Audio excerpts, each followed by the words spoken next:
All right, the first story at the top of antiwar.com today. Trump says everyone should evacuate Tehran immediately.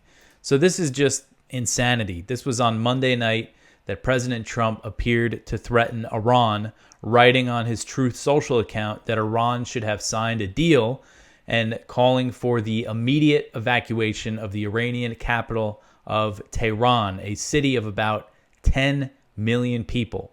So Trump wrote this, quote, Iran should have signed the deal I told them to sign. What a shame and waste of human life. Simply stated, Iran cannot have a nuclear weapon. I said it over and over again. Everyone should immediately evacuate Tehran, end quote. So he made this threat or apparent threat.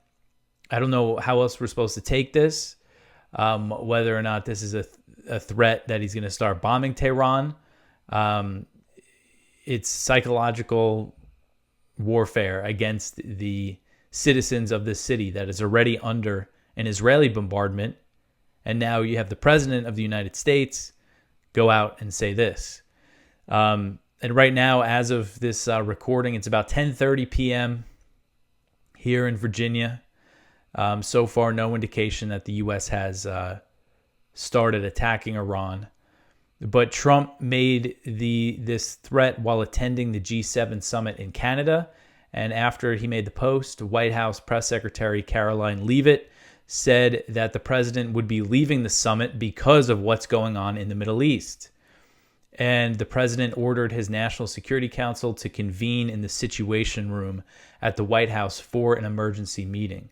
So based on the timeline of this, I would gather that this meeting might be going on right now as I'm recording this, or it might be starting very soon.